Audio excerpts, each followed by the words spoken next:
పూజ పేరుతో అమ్మాయితో అసభ్యకరంగా ప్రవర్తించాడు కామాంధుడు. అమ్మాయిని రూమ్లోకి తీసుకెళ్లి పూజల పేరిట తల్లిదండ్రుల్ని బయటకు పంపాడు. ఆ తర్వాత అమ్మాయితో అసభ్యకరంగా ప్రవర్తించాడు. అమ్మాయి కేకలు వేస్తూ రూమ్ బయటకు వచ్చి తల్లిదండ్రులను చెప్పడంతో వారు పోలీసులకు సమాచారం ఇచ్చారు. బహదూర్పుర పోలీస్ స్టేషన్ పరిధిలోని ఈ ఘటన జరిగింది. హౌసింగ్ బోర్డు కాలనీ నివాసి అయిన నిందితుడు రామకిషోర్ జోషిని పోలీసులు అదుపులోకి తీసుకుని దర్యాప్తు చేస్తున్నారు.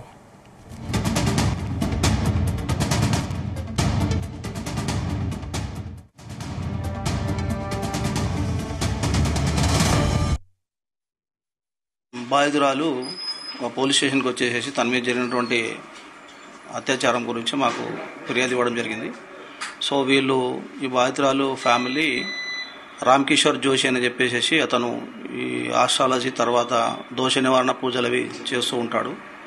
సో ఈయన గత 20 సంవత్సరాల నుంచి ఈ బహదూర్పుర ఏరియాలో హెచ్బి కాలనీలో నివాసం ఉంటాడు. సో వీళ్ళకి సంబంధించినటువంటి చుట్టాల ద్వారా తెలుసుకొని ఈయన దగ్గరికి వచ్చారు. వస్తే ఆయన గత నెల 18వ తారీఖు వచ్చి ఈయనను అప్రోచ్ అయ్యి ఈయనను సంప్రదించగా ఈయన నిన్న పూజ గురించి అని చెప్పేసి వాళ్ళకి ఏమేమి తెచ్చుకోవాలో చెప్పిండు. అవన్నీ తీసుకొచ్చిన తర్వాత ఈయన పూజ చేసేటువంటి సమయంలో ఈ అమ్మాయిని ఒకదాని మీద ఆయన సెక్సువల్ అబ్యూజ్ లాగా చేయడం జరిగింది. సో దానికి సంబంధించి వాళ్ళు ఫిర్యాదు ఇస్తే కేసు రిజిస్టర్ చేసి అతన్ని రిమాండ్ చేసి అరెస్ట్ చేసి రిమాండ్ చేయడం జరిగింది. బాధితురాలు పోలీస్ స్టేషన్కి వచ్చేసి